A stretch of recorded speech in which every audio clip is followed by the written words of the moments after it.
So with housing prices being so high here in Hawaii, why don't we just ban foreigners from buying property here? I mean, they're the problem, right? And in fact, the state legislature heard a bill that would have done such a thing.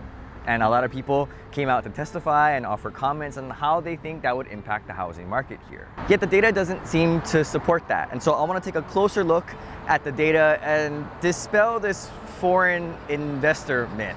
But I also want to talk about why it seems like a lot of people outside of Hawaii are buying property here.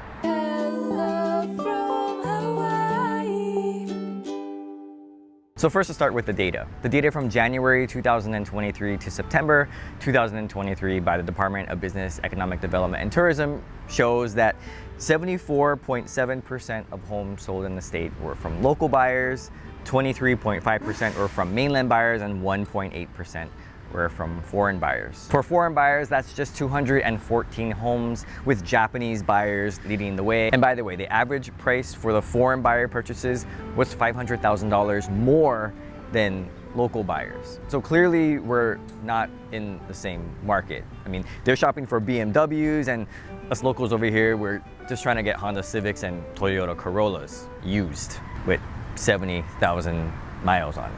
So if foreign buyers are buying a relatively low number of homes in Hawaii and they're spending over $500,000 more than locals, why do they seem to get the blame? And sure, foreign buyers do influence the housing market in Hawaii. And Hawaii does have a history of not liking people from outside of Hawaii. And if you think back to the 1980s when the Japanese economy was booming, sure, there were a lot of Japanese buyers back then buying up properties here in Hawaii, but times have changed. And I don't know if you've seen the latest yen to dollar exchange rate, but it's pretty weak for the Japanese yen. I mean, it's the reason why a lot of these aunties and uncles go in Japan right now. They want to go shopping and eat cheap. And sure, there could be straw buyers who are buying properties for other people. But I think we collectively as locals tend to hold on to this idea that it's all foreign buyers, it's all foreign investors that are buying up all the homes, and that's what's stopping us locals from buying. But the numbers just don't support that. But still, why don't we just ban all foreign buyers and investors from buying property here in Hawaii? Well, because it's unconstitutional. And by the way, that's the reason why we can't stop mainland buyers from buying here in Hawaii.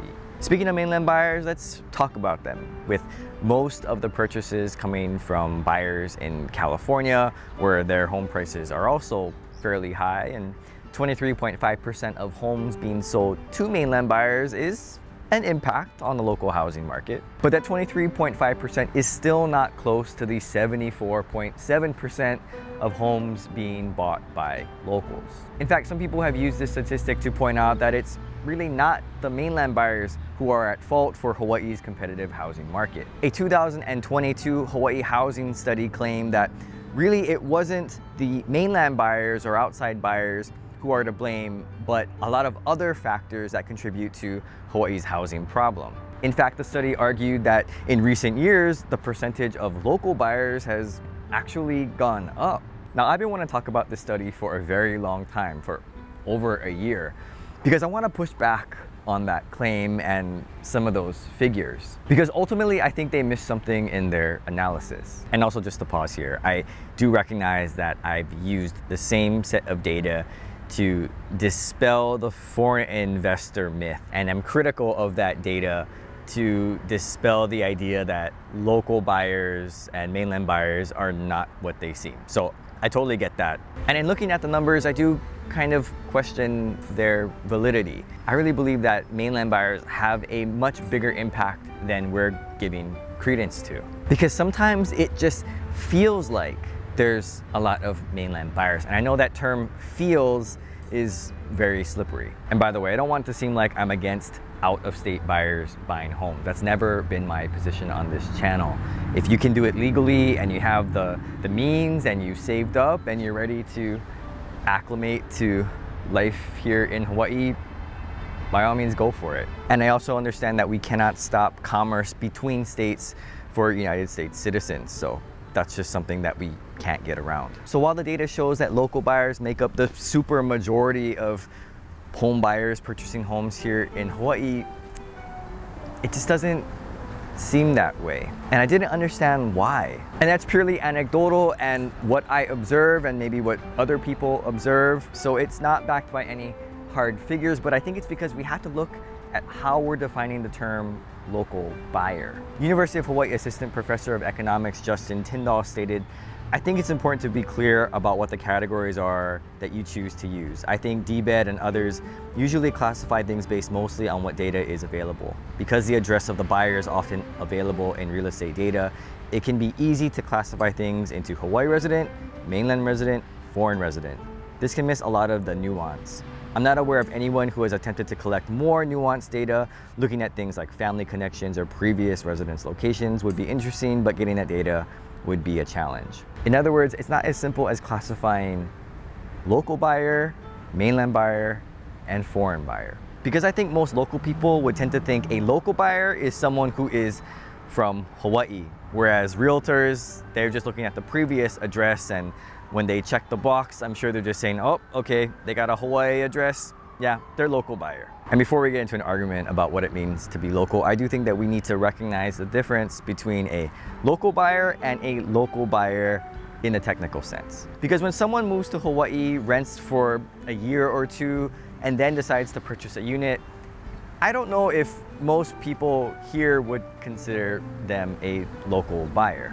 I mean, just because they put down a previous local address wouldn't, to me, make them a local buyer in the same way that we use that term local. And that's okay, but I do think that it's worth recognizing that difference. And by the way, for those who do move here from the mainland and decide to rent for a short period of time before buying, I think that's the smart thing to do. You don't want to just buy a unit and come here and not know what's happening. I mean, you want to make sure that you settle down. If you have kids or family, you want to make sure that they settle down before really planting your roots, because it does cost a lot of money. But the thing is, that type of local buyer is not the same as someone who is living here, particularly for a very long time. It's just not the same, because they're bringing probably income or equity from properties in other places, and they're not having to pay the high cost of living that prevents a lot of locals from saving, especially saving for a down payment. And when you factor in work from home or telework, yeah, we're not on the same playing field. Now, it may sound like I'm just complaining, and I'm really not. But the reason why I think this is important to recognize is because I don't want the numbers to lull us into complacency. For us to think, wow, we have 75% of local buyers. We're doing a great job. We're building homes for local families. But then why doesn't it seem like that? Why can't households like mine afford to buy a home? So maybe in a lot of ways, we just throw out all the data and we just let it go. And we start from where the real problem is. We just need more housing for local families. Like I mentioned before, I think in Hawaii, we need a lot of affordable rentals. And those rental prices, the rents need to be cheap. Not cheaply built, but the rents need to be cheap. And by cheap, I mean your average person will be like, oh bruh, that's pretty cheap. That might mean $1,500 for a 2-bedroom. It might mean less. I don't know what the exact number is, but it's gotta be a number where people are like, okay, yeah, I can actually afford to pay for my housing and other expenses here. And who knows, maybe if the rents are that cheap, maybe they won't wanna buy. And that's a shift that we're gonna have here in the state. Because I just feel like Hawaii just needs more housing stock. And if we keep building at this slow pace, we're never gonna get ahead. So for those of you who aren't in Hawaii, let me set the stage for how the housing situation here is. Families are struggling to buy homes when the average median price is over $1 million. You can't really save for a down payment, and everything else seems to be getting more expensive, so what's gonna give? We live in a 1-bedroom condo with a family of 4, and soon we're gonna need to expand our living situation. But where are we expected to go? Because when we look at the market, it seems so out of reach for us. Like, really out of reach for us. And I think a lot of other local families are feeling a mixture of emotions: hopelessness, frustration, and anger.